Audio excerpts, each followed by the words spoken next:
about to experience the opening plenary, Marxism in the Age of Trump. Sorry guys, this has been a little rushed,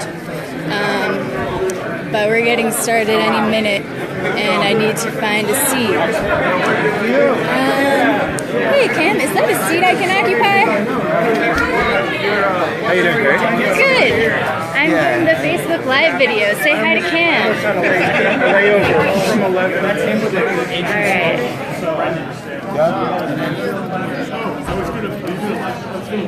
So I'll keep my smart-ass remarks to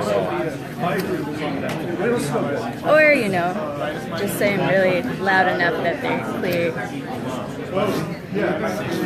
So, like, do some panning around here. Hey, Omer. Hey, guys. It's a pretty good crowd.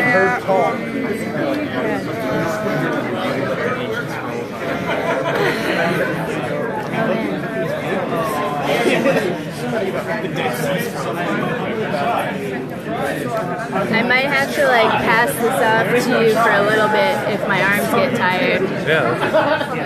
We can just like keep passing it or something. Hello, New York.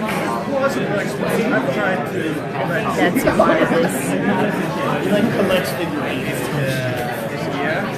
I should actually probably like stop recording and start over and delete this.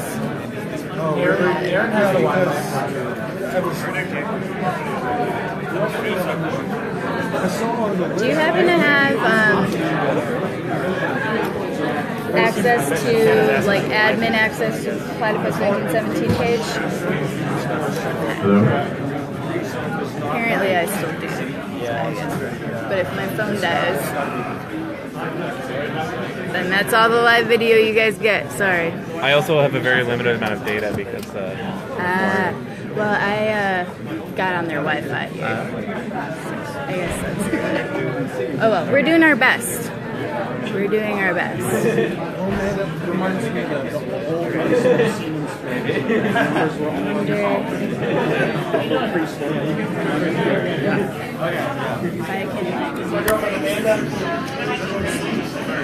Okay, everyone, we're My going to get arms started. get tired, I'm doing this. Quiet down. Okay, sounds good.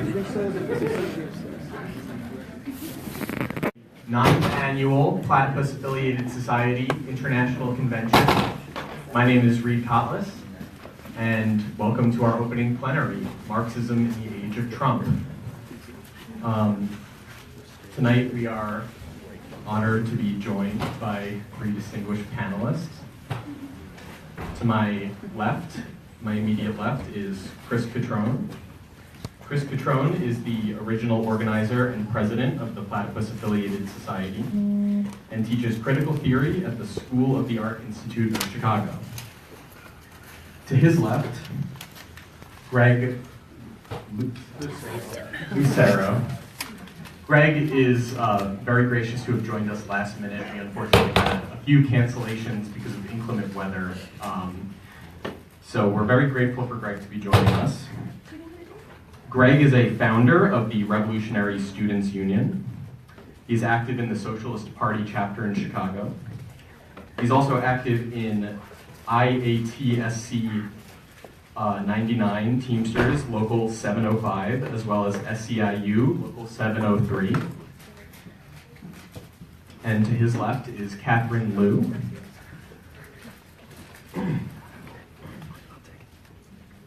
Catherine Liu is a professor of film and media studies at the University of California, Irvine.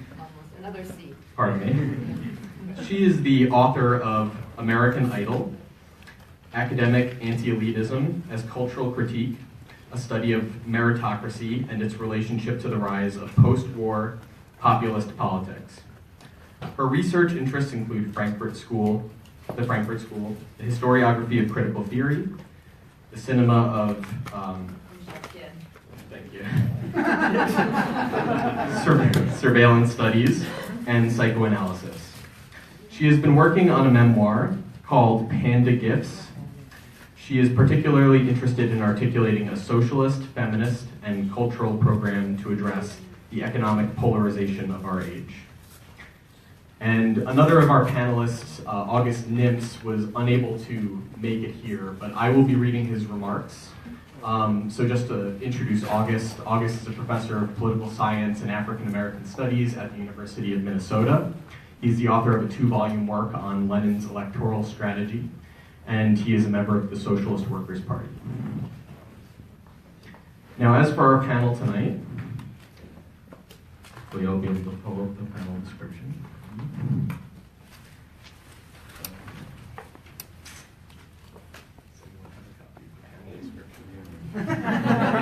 Sorry, I'm having some internet difficulties. There's no Wi-Fi. No Wi-Fi, right? Yeah. Oh, I have Wi-Fi. I also have Wi-Fi. Do you want to use my phone? That would be nice.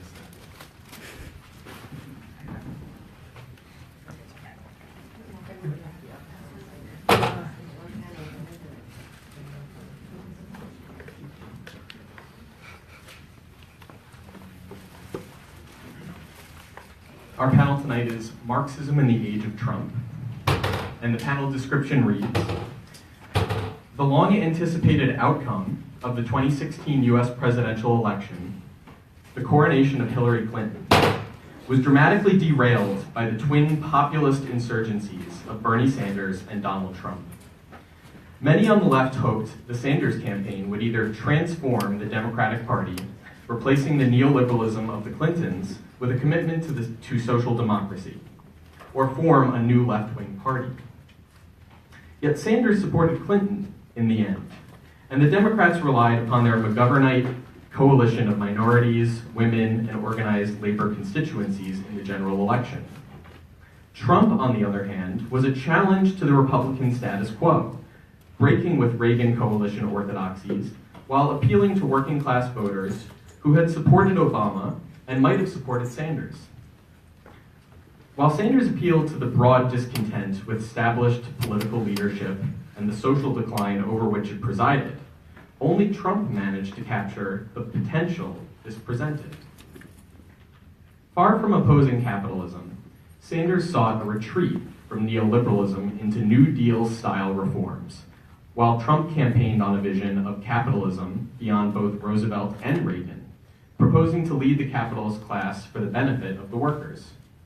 Trump treats capitalism as a political question, which, while posed at the level of the state, can only be resolved in and through civil society. Capitalism, for Trump, can solve its own problems, so long as the workers are politically represented. Trump demonstrates that capitalism remains a palpable political problem, while failing to point beyond it. The 20th century began with the crisis of Marxism, whose political task of overcoming capitalism was subsequently never realized. Is Marxism necessary and able to show the way forward? We presented the panelists with a series of questions that we asked them to respond to, and I'll just read those really quickly. What can the left do to advance the struggle for socialism under such conditions? Does the reemergence of politics, along with decline of both parties of the ruling class, present an opportunity for Marxism in the age of Trump to pursue a course toward party politics? Why has Trump incited such hysteria on the left? How do we make sense of this phenomenon? What would it mean to oppose Trump from the left? Now we're going to have each panelist read their opening remarks, about 10 minutes each, and then we're going to have each panelist respond to each other's comments, and then we'll open the floor for questions. And the order we're going to be going in is... Why don't we start with Chris? Thank you.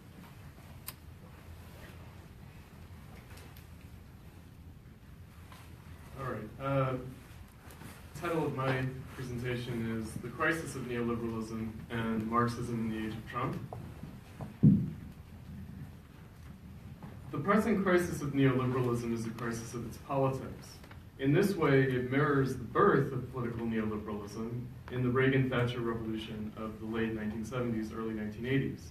The economic crisis of 2007-2008 has taken 8 years to manifest as a political crisis, That political crisis was expressed first by Syriza's election in Greece, Jeremy Corbyn's rise to leadership of the Labour Party in the United Kingdom, the Brexit referendum, and Bernie Sanders, as well as Donald Trump's campaign for president in the United States.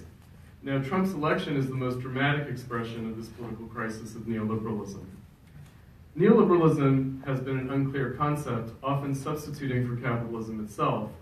It clarifies to regard neoliberalism as politics. It is neoliberal politics that is in crisis. It is easy to mistake Trump for an anti-neoliberal politician.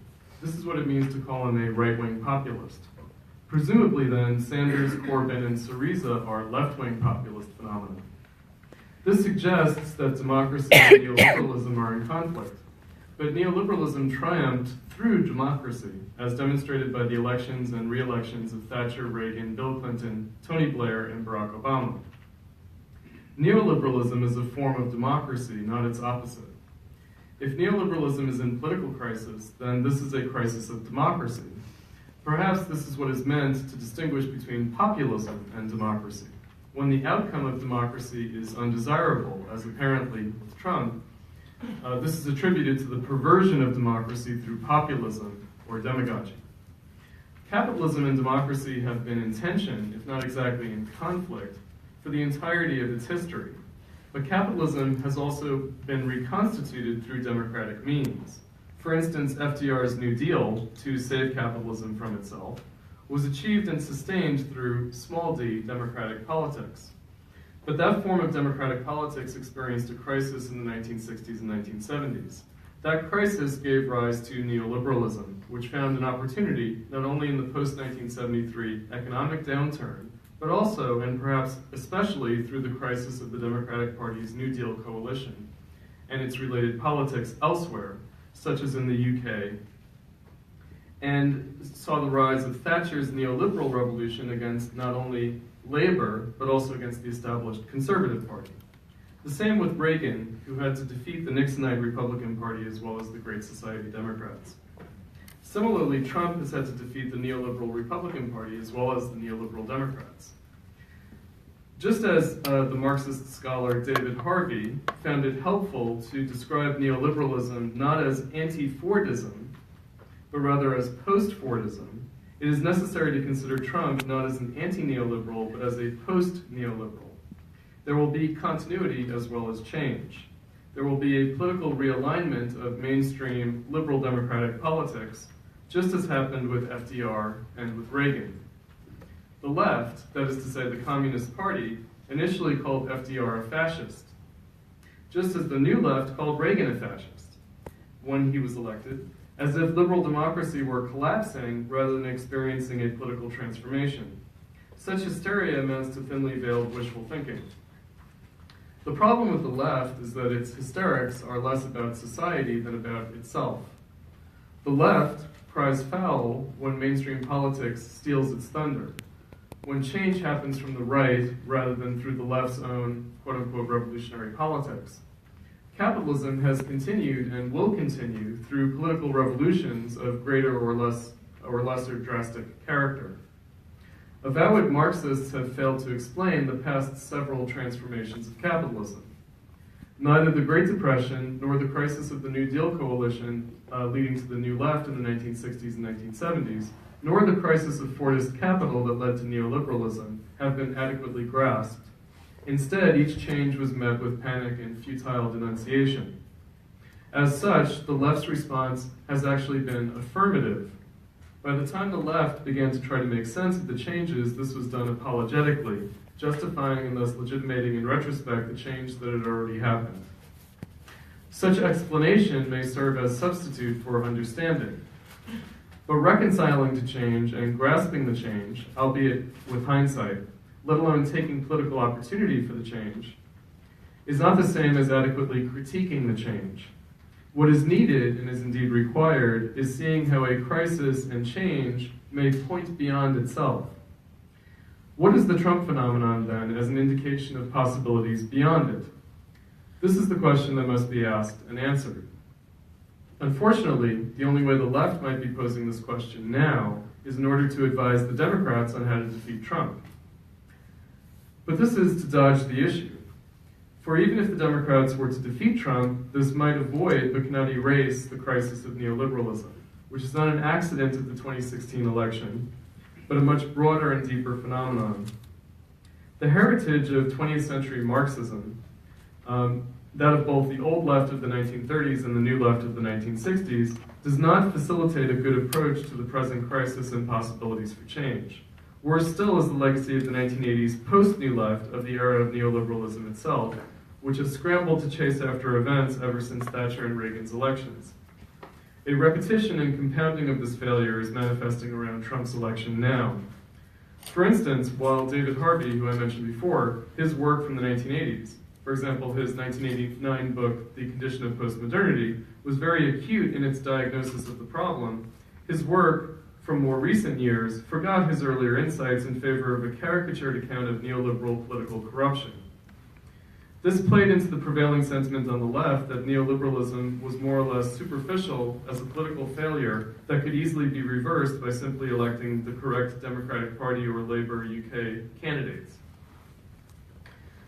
More specifically, the millennial left that grew up initially against the Iraq War under George W. Bush and then continued in Occupy Wall Street under Obama, and last year got behind Sanders' campaign, is particularly ill-equipped to address Trump.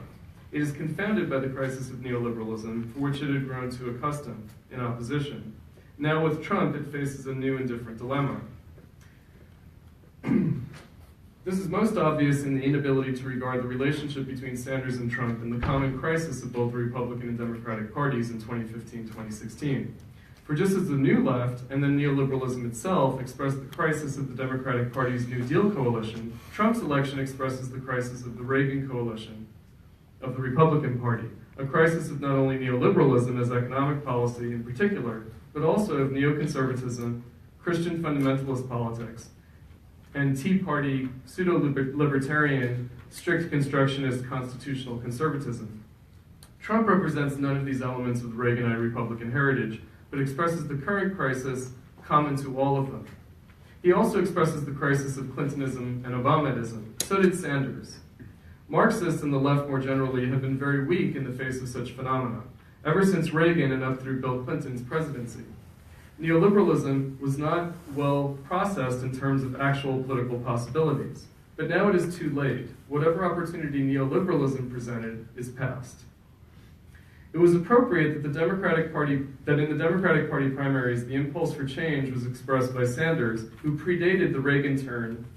Discontent with neoliberalism found an advocate for returning to a pre-neoliberal politics of the New Deal and the Great Society. While Trump's Make America Great Again sounded like nostalgia for the 1950s, actually it was more a call for a return to the 1990s, to Clintonite neoliberal prosperity and untroubled US global hegemony. In the 2016 campaign, Sanders was more of the 1950s, 60s style Democratic Party figure. Indeed, his apparent age and style seem to recall the 1930s, long before he was born, and not so much the New Left counterculture, whatever youthful writings that were dug up. What's remarkable is that Sanders invoked the very New Deal coalition Democratic Party that he had opposed as a socialist in his youth, and what had kept him independent of the Democrats when he first ran for elected office in the 1980s Reagan era, during which the Democrats were still the majority congressional party. Sanders, who had opposed Democrats, now offered to save them by returning them to their glory days. But Trump succeeded where Sanders failed. It is only fitting that the party that led the neoliberal turn under Reagan should experience the focus of the crisis of neoliberal politics. If Sanders called for a political revolution, however vaguely defined, Trump has effected it. Trump has even declared that his campaign was not simply a candidacy for office, but a movement. His triumph is a stunning coup, not only for the Democrats, but the Republicans as well. Where Sanders called for a groundswell of progressive Democrats, Trump won the very narrowest of possible electoral victories. Nonetheless, it was a well-calculated strategy that won the day. Trump's victory is the beginning, not the end, of a process of transforming the Republican Party, as well as mainstream politics more generally, that is his avowed goal. Steve Bannon announced that his main task was to unelect recalcitrant Republicans. Trump economic advisor Stephen Moore, a former neoliberal, declared to congressional Republicans that it was no longer the old Reaganite neoliberal Republican Party, but was going to be the new economic populist party of Trump. Trump said during the campaign that Republicans should not be the conservative party, but a working class party. We shall see whether and how he may or may not succeed in this aim, but he will certainly try, if only to retain the swing working class voters he won in traditionally Democratic Party voting states, such as in the Midwest Rust Belt. Trump will seek to expand his electoral base, the base for a transformed Republican Party. The Democrats will necessarily respond in kind, competing for the same voters as well as expanding their electoral base in other ways. Is this a process of democratization? Yes and no. The question is not of more or less democracy, but rather how democracy takes shape politically. Populism is a problematic term because it expresses fundamental ambivalence about democracy itself, and so fails to clarify the issue. It is understood that new and expanded political mobilization is fraught with danger. Nonetheless, it is a fact of life for democracy, for good or for ill. The frightening specter of angry white voters storming onto the political stage is met by the sober reality that what decided Trump's victory were the very same voters who had previously elected Obama. So the question is the transformation of democracy, of how liberal democratic politics is conducted by both Democrats as well as Republicans. This was bound to change, with or without Trump. Now with Trump, the issue is posed point blank. There's no avoiding the crisis of neoliberalism.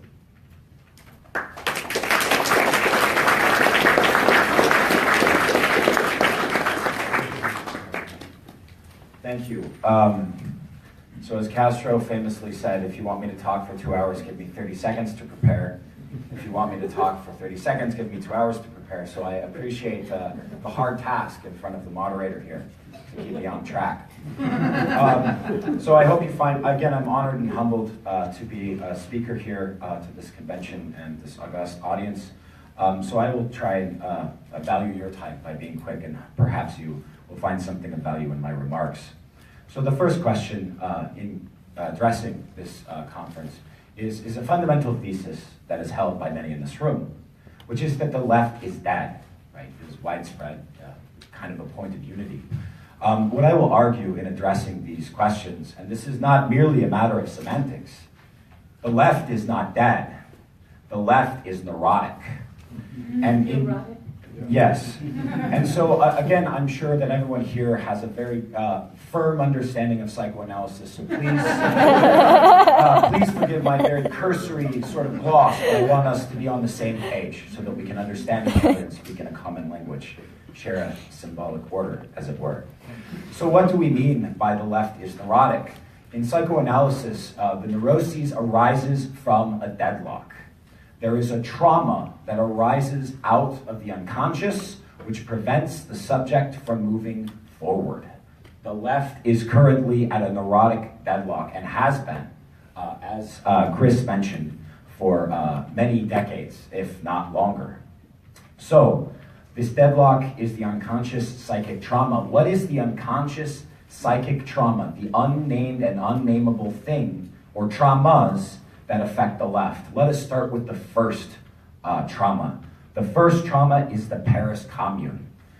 We understood that there would be an ever-expanding union of workers who would rise up against the capitalists. It was internationalist in character, it was egalitarian and democratic, and it was brutally, ruthlessly, and quickly crushed by the capitalists. This is a fundamental trauma that no communists and no leftists have sufficiently overcome, and I am including myself in this. The notion of an horizontalist, egalitarian future brought about by us collectively, democratically working together is dead. And we recognize this deadlock. So what were the solutions to the deadlock? Well, the main solution to the deadlock that played out in history was the Leninist vanguard party, right? The left communist notion of reviving the commune or the council communists was dead on arrival. And instead, the left adopted the vanguard party as the form of revolution. This itself carries a trauma. Is not the vanguard itself a refutation of the Marxist ideals of egalitarianism? But yet, nevertheless, the adoption of the vanguard party became the very form of revolution adopted by the sequence of revolutionary events in the 20th century. This trauma is simply accepted as the necessary cost of building revolution, it is not grappled with, it is not dealt with, and it is not addressed, but rather it is accepted as a necessity for us to take on the capitalist class and win. In addition, the questions of the state institutionalized by the party, which is an outgrowth of the vanguard party, was addressed. This deadlock, the so-called bureaucratization of the quote-unquote Stalinism of the Soviet Union became a fundamental question for the left and how to address it. If the Brezhnevite regime is not fundamentally different from the Reaganite regime, then what are we fighting for? If we understand the deadlock of the Paris Commune, the deadlock of the vanguard party, the deadlock of the party state, what is our way through? And the solution, the most apt solution, was the Maoist solution of the Cultural Revolution, the unleashing, the return to the masses, contra the party, contra the vanguard, contra the bureaucracy. But this too, and I am not talking about people dragged out and beaten and put in dunce camps. The true trauma of the Cultural Revolution is the restoration of the capitalist rotors under Deng. If a mass mobilization of a country as vast and diverse as China is not enough to overcome the bureaucracy of the institutionalized party state, then what is the way forward? And again, perhaps this will touch a bit closer to many in this audience. We also must recognize the trauma of Western Marxism. For all of the cultural and theoretical and artistic analysis that were provided by the Frankfurt School and those following after, they were absolutely unable to prevent the rise of Eurocommunism and social democracy and the eventual degeneration of the Western Marxist movement. This too is a trauma we must grapple with. Moving forward, let's talk a bit about psychoanalysis. Again, very much a gloss. We will talk about the registers, the three main registers. There is the imaginary. It is the sequence that we grasp, that we imagine. It is the imago, the thing right in front of us. What you're thinking right now, the very key component of the subject, your fantasy. But that key link is linked to other symbolic signifiers. In fact, if you think about it, you know the exact word I'm going to say right this very instant, right? You knew, because the symbolic chain is traveling. But there is also another part of the symbolic chain. Necessarily, in any symbolic order, there is a part that is excluded. It is a part that we cannot recognize. It is out of the unconscious that the trauma arises, and it is important for us to recognize that we are subject to the unconscious, an unknowable split subject, the barred subject, and we cannot have access to this unconscious. There is no royal road to revolution, but rather we must accept a fundamental inability to know what will lead forward to revolution, but that it is the faith, that it is here in the symbolic chain. So, getting to the questions, what can the left do to build socialism in the age of Trump? We can do nothing to build socialism in the age of Trump. Lenin pointed this out quite aptly. It is state and revolution. They are two different concepts separated. We can only build socialism after the revolution. What we must build now is revolution. We must be revolutionaries. And what does that mean in the age of Trump? To be revolutionaries, we cannot become institutionalized. That is the key problem of the left. Where do we stand relative to the Democrats? Where do we stand relative to Trump? We cannot be institutionalized into the symbolic order of the capitalist discourse. We must plot a new and independent course. We also must hold fast to our desire, and we have to be honest about what this is. Do we want to have book clubs and discussions, all good things? Or do we want to have revolution, which is the most authoritarian thing possible? It is dangerous, it is violent, it is bloody, and in all likelihood, we will be consumed in the very forces we unleash. But will we affirm it nonetheless? In the age of Trump, we must reaffirm our desire for revolution against all odds, against Trump, against the Democrats, against the institutionalized, neurotic left. We must hold tight to our desire. And we must be psychotic. And in this, I mean that we must abandon the symbolic order. There is a symbolic order here. This is a lecture. There's rules and stipulations. So let me introduce very gently to you a bit of psychosis. We have all been to conventions, and there's always a spoken word section or a music section, and it's always clearly disintegrated. The lectures, the panels, the workshops are all the real thing, and then we listen to some urban music, and then suddenly it's, this wide, diverse thing. I will give you some psychosis right now, which breaks with the symbolic order of this room. Sing along if you know the words. No Trump! No KKK! No fascist USA! No Trump! No KKK! No fascist USA! No Trump! No KKK! No fascist USA! What you'll notice is it's jarring, right? It emerges as a reel that breaks through the symbolic discourse we have created in the very way we have oriented ourselves to this interaction. We must do the same on the political level. We also must recognize that neoliberalism, the symbolic structure of capitalism, is collapsing. Neoliberalism was the goal to address the falling rates of profit. And initially, during the 90s, it was able to do so. The economic crisis of 2008 tells us that neoliberalism as a path for capitalism will not solve the problem of the falling rates of relative profits of capitalism. Once again, we are thrown back into the classic crisis of capitalism. And more importantly, it is unable, as a political move, to suppress the masses. What began as the mega marches in 2006 became Occupy Wall Street, became Black Lives Matter, became anti-Trump. We have to recognize that neoliberalism as a political system, as a symbolic structure, is in crisis and is looking to reintegrate itself. Now is the time for us to change that integration. Why are leftists hysterical? The famous Lacanian question is, "Che moi?" What do you want from me? Psychoanalysis, to be hysterical. The hysterical woman, the hysterical man, talks to the other and says, what do you want from me? What are you asking from me? It is time for us to transition from neurosis to psychosis. We must no longer allow ourselves to be integrated into the symbolic order, and we must not make our plans relative to other leftists or to Trump. We must reassert our psychosis.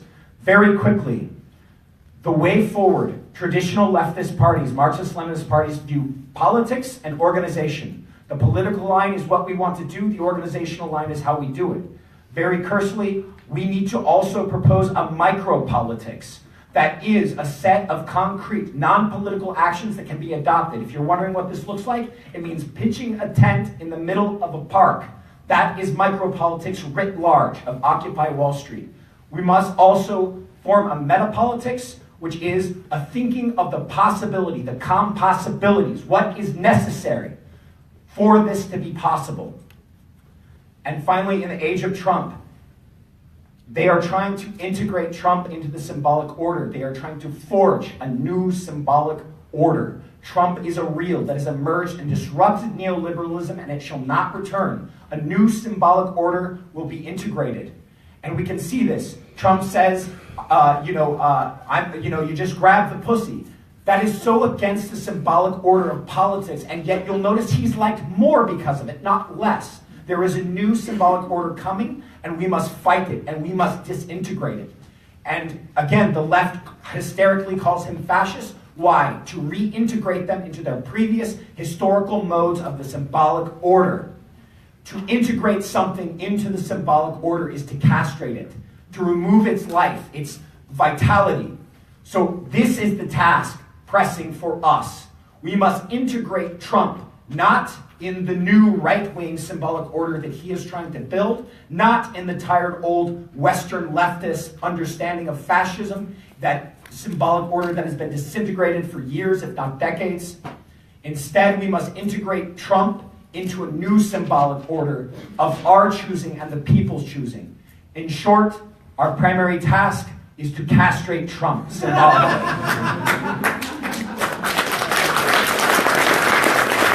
It's going to be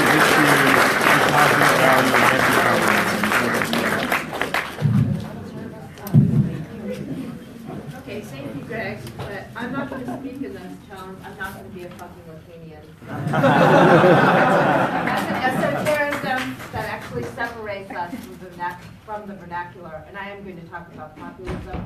So I'm going to speak in the calm tones of a professional managerial class, ready to be immolated by the forces unleashed by Greg.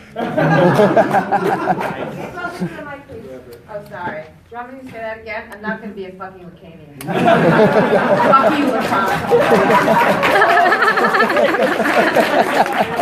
So what I'm going to talk about today I'm going to first take an autobiographical foray. I moved to the Midwest in 1994, at the height of the Clinton years, and I was astonished by the radical suspicion of all things involving the university and experts and expertise. That was very traumatic, I'll use that word, to be confronted with a kind of populism that I had not been exposed to before, living in the bubble of the tri-state area, dominated by ethnic whites and a Jewish respect for learning and for education. So when I got my job at the University of Minnesota, I confronted this kind of hostility, also because I wasn't white and all this other stuff, but and eventually it led to the book project on, it was a project on anti-intellectualism and the core of populism in the Midwest that makes this such a great place and a place of such enormous revolutionary potential. I saw it as reactionary, but through research and deep encounters with the people of Minnesota, I realized that the origins of populism in the Midwest really arose under the conditions of the Agrarian Revolt of 1892. And in English, at least, philologically, and I will wax Germanic for a moment, populism really first occurs in the English language in relationship to the People's Party.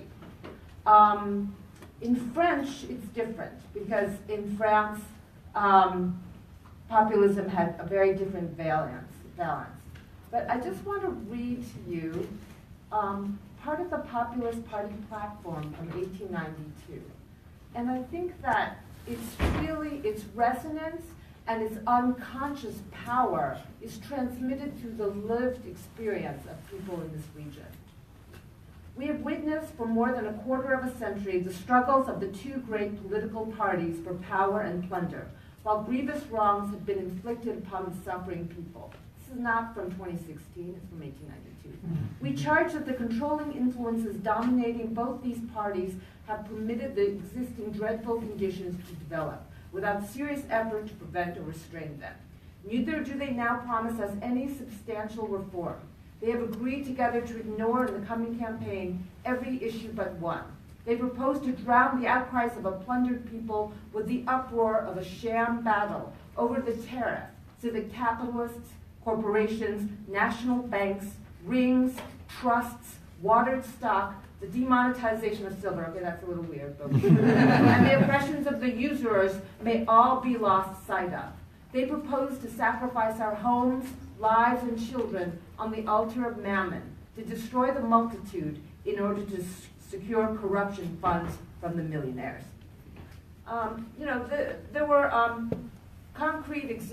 a concrete political crisis that had to do with drought, that also had to do with mortgages that the railroads sold to farmers and in the Midwest. But one of the things about the prairie populists was that, and Hofstadter ignored this in his book, is that there was a demand for popular education, an education outside of the university or outside the channels of the institutions that Greg denounced, and that the people of the Midwest felt separated from capital and separated from the exploitation. They felt separated from their money. They felt separated from the users and the plunderers.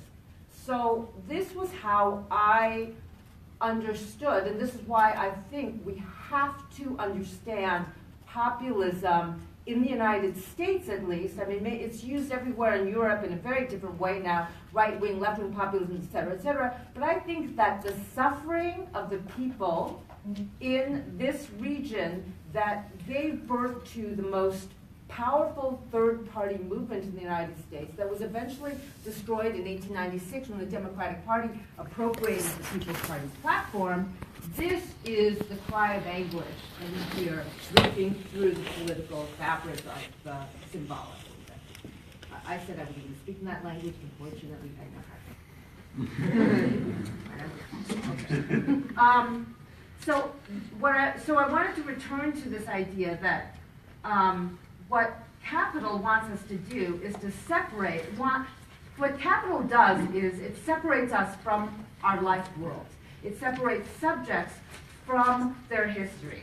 So capital has worked from the very beginning. If you read the chapter on capital in the Grundrisse, capital works as a process that separates subjects from the commune, separates subjects from the Agrarpublicus, separates subjects from the clan, the tribe, the means of self-reproduction, from politics itself, from embodied forms of labor, from use values, from violence, and from satisfaction. Okay, so what I wanted to come to today was that today's populist in Trump and in Sanders in another way addresses these cascading series of separations. So Trump and other leaders populist leaders have arisen at a time when the functions of the professionally managed state performs the process of separating the people, not only from production, but from politics itself. So what Trump offered, and I think Chris mentions this correctly, is that Bernie Sanders offered this too, but he failed to deliver the rhetorical message because Trump went farther. What Trump offered was a sense of restoration and immediacy in the face of these cascading separations. So the populist leader today holds contempt for mediation and feeds on popular alienation and popular outrage from within a highly censored public sphere, where I've been arguing that the language of political correctness teaches us and disciplines us to speak in such a way about the other that permits us entry into a newly configured bourgeoisie. If you don't speak in this highly ritualized and even precious manner, you have no way of entering the professional managerial class. And as you've seen, I'm perfectly willing to speak this language, not in a neurotic way, because I do think that it smooths certain kinds of intersubjectivities, but this technocratic style is the style of rule. And technocracy is separation itself. So what Trump responds to is that kind of cool, neutral, hip style that Obama so profoundly was able to occupy and seduce us with. Trump is a Bakhtinian character. He is of the Revelation Carnival. That's why his appetites and his grotesqueness only makes him more appealing and attractive. He is deeply low. He is vulgar and of the people. And he has no truck with this kind of highly precious, refined mode of speaking to each other. That's why the grabbing of the pussy, it's like, he's a real guy. He's authentic. He wants to grab some pussy. Good for him, you know? That's why, like, when you heard a lot of people women interview us, they were like, he's a guy. That's you. So what I think that what we see, what Trump reveals actually, is the authoritarianism light of the progressive Democrats, because their repressive modes of progress has created a kind of language policing that actually is about the extirpation. And I'm going to say something, we're among comrades. The extirpation of traditional and maybe working class ways of dealing with the other. So what the Democratic Party has done is to secure safe spaces for fire, finance, insurance, real estate, to act with impunity to continue the intensification of processes of separation, while realizing violence on the one hand. So populists like Trump don't emerge in a political vacuum populist rhetoric addresses a desire for the overcoming of separation as such. And William Jennings Bryan, who later became ridiculed, I mean, whenever I mention him, it was like, oh yeah, you know, he was the guy who was against the teaching of evolution in Kansas. Originally, he was the silver-tongued rhetorician who was able to attract thousands of farmers and their wives and their families in these in these rallies that they held. I've forgotten the name of it. It's not a jamboree, but these American rural life rallies that he was able to speak to, and he was both a political, a religious, and an entertainment figure for people who were starved for a message from the political class. So what William Jennings Bryan did, and Andrew Jackson did, and Steve Bannon sort of engineered this imaginary relationship between them, was expanding the franchise politically and culturally. What the enfranchisement of women and African Americans did was to create a kind of legalistic expansion of the franchise. There's a terrifying expansion of the franchise when a real populist revolt takes place. And our populist revolt is one directed exactly at the kind of smoothening effects of the technocratic elites. So I don't have a formula, I just have a kind of pedantic, I would not say neurotic, rational definition of populism that I'd like to, for us as leftists or as people who want to go forward with revolt, to understand the legacy, because a part of that legacy belongs to each of us as Americans.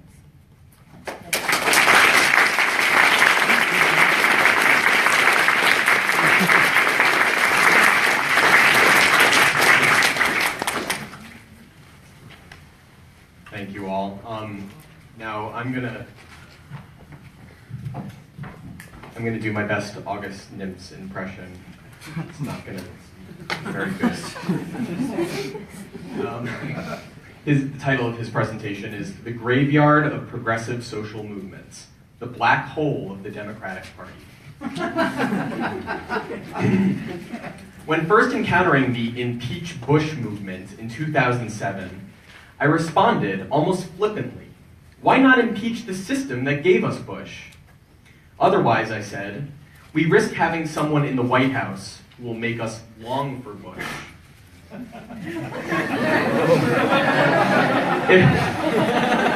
If prescient, my response was admittedly formulaic and evidently deficient. Not surprisingly, whips of a new impeach movement are now in the air since the November 2016 surprise. Those blowing from the left, however, are again devoid of systemic, structural thinking, and alas, to its peril. It's to those who are wary of being seduced by this crowd that this more substantive response is directed, rather than to the lesser evil true believers, for whom hope springs eternal. Obviously, the latter aren't looking for a President Michael Pence outcome if successful. Then what? A resurrected Hillary brought back from the dead? Or some combination of Elizabeth Warren and Bernie Sanders? In other words, some kind of Democratic Party solution? Any of these options, I contend, buys us once again to a system that risks a mediocrity even more grotesque than Trump, as Marx might have described him. I could be prescient in broad strokes, if not in specifics, exactly because I was thinking systematically. The system of capitalism in all its logic and actuality. Those who had long dismissed Marx for whatever reasons did so also to their peril, and for the same reason. They've been theoretically and politically hamstrung in making sense of the unprecedented political moment in which we now live. Never have the sentences in the Communist Manifesto about the reality of capitalism, all that is solid melts into air, all that is sacred is profaned, had such currency. To think that a capitalist party, be it the Democratic Party or any other incarnation, offers solutions to working people is not only ill-informed, is not only ill-informed, but dangerous. Severe opportunity costs come with such thinking. The delay in forgiving a real working class political alternative. in forging a real working class political alternative. Systemic thinking about the Democratic Party requires first an analysis of the internal logic of capitalism, specifically at this stage in its life history. What's glaringly absent, for example, in Thomas Frank's latest Listen Liberal, his critique of the party published months before the election. Those of us who subscribe to Marx's thesis about the tendency for profit rates to fall have long argued that the 1974 through 75 and 1981 through 82 recessions spelled the beginning of the end of the post-World War II boom that had lifted the standard of living of most workers in advanced capitalist countries. And it was only a matter of time before working class resistance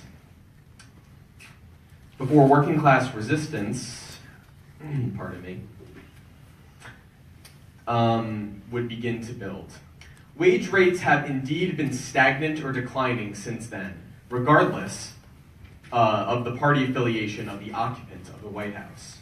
Social wages have also come under attack in order to restore capitalist profitability. Never should it be forgotten that it was a Democratic Party president, William Jefferson Clinton, who eliminated a key plank of the New Deal, the concessions the ruling class was forced to grant to workers in the streets in response to the Great Depression.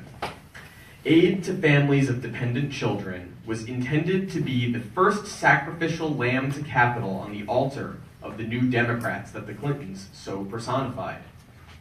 What many of us didn't anticipate about the crisis, particularly in the US case, was the extent to which the capitalist state, through the Federal Reserve Bank, would enable the use of credit to perpetuate the American dream for many workers, either through credit cards and/or their houses as ATMs.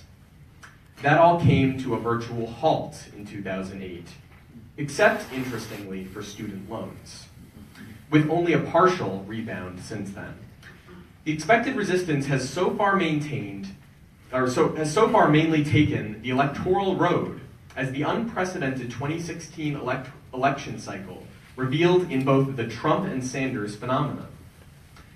That both campaigns have an echo in many other advanced capitalist countries testifies to the systemic nature of the crisis, what some defenders of capitalism would now call secular stagnation, or the new normal.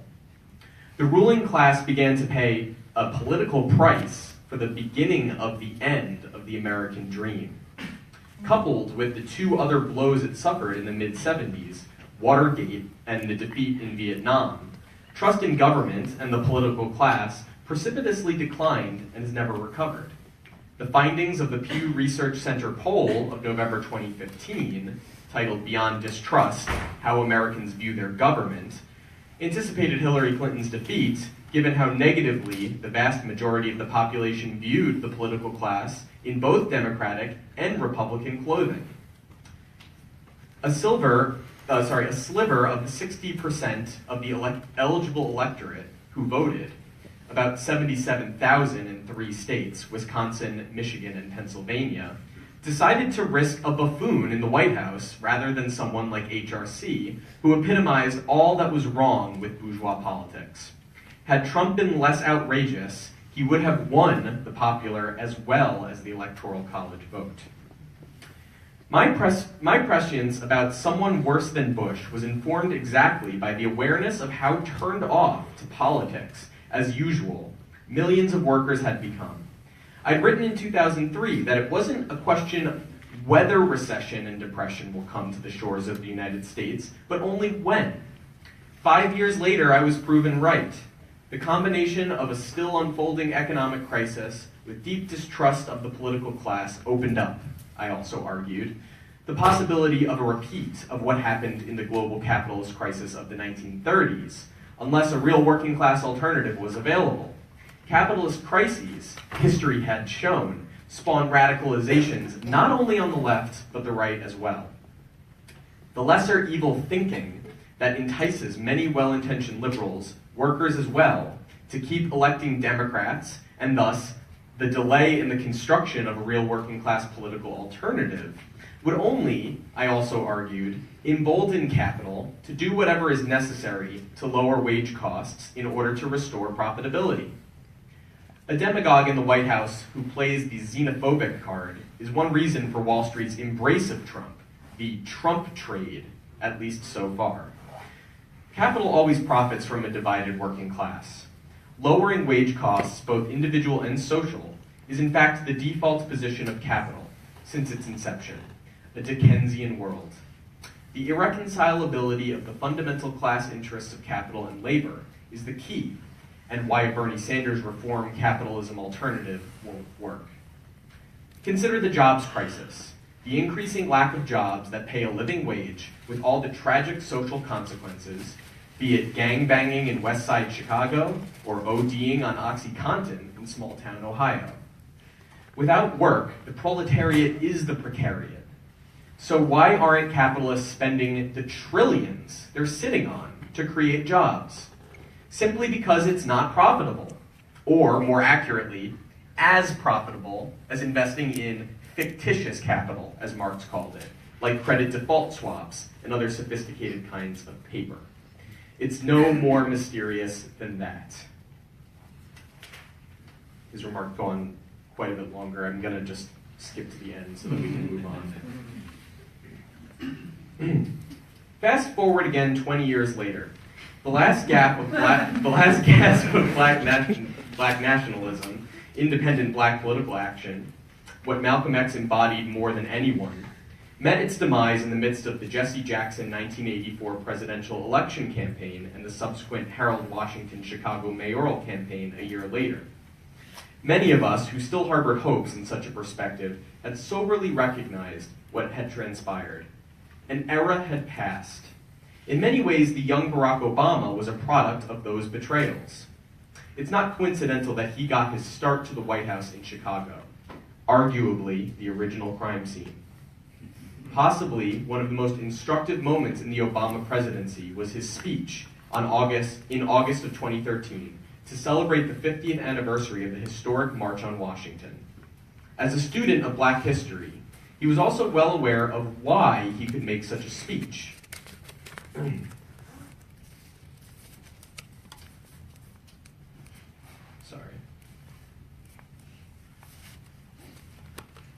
Of why he can make such a speech. It's very suspenseful.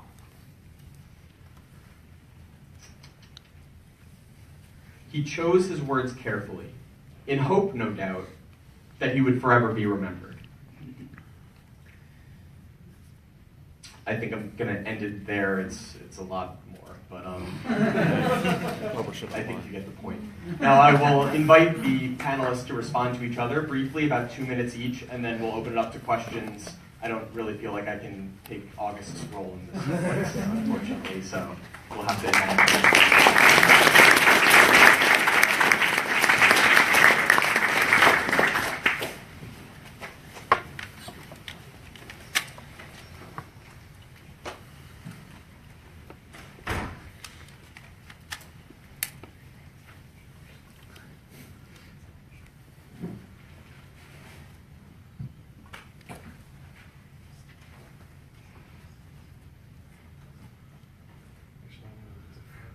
I also do that.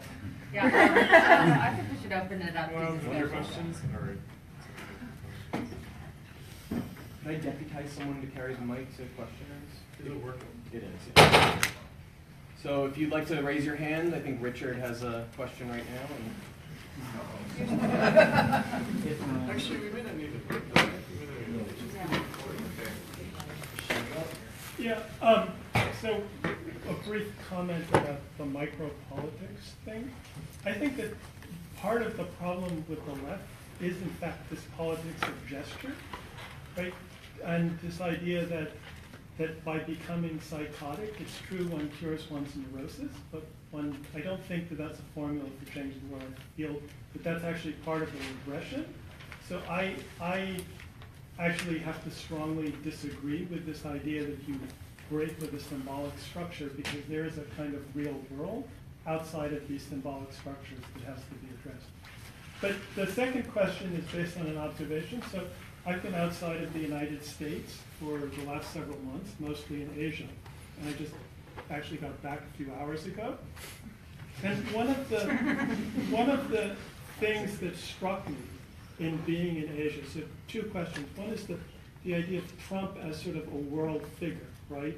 As sort of, so one is this idea of making America great again.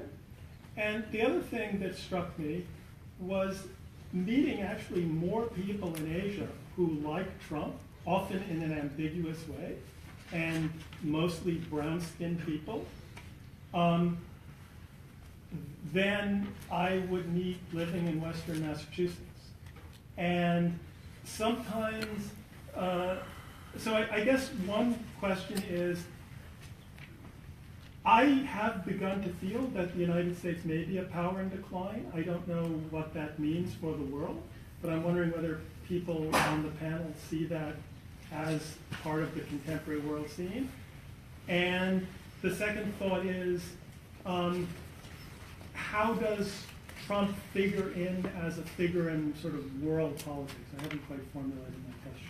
In other words, like Trump as the leader of the hegemonic power in the world, claiming to make it great again, but also which may be perceived as to some extent a power in decline.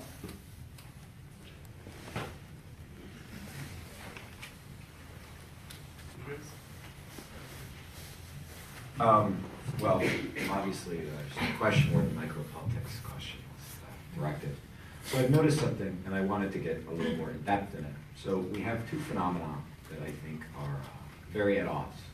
And they're very dangerous, and they also represent a lot of the dead end of the left. So with the traditional political and organizational, what are we talking about?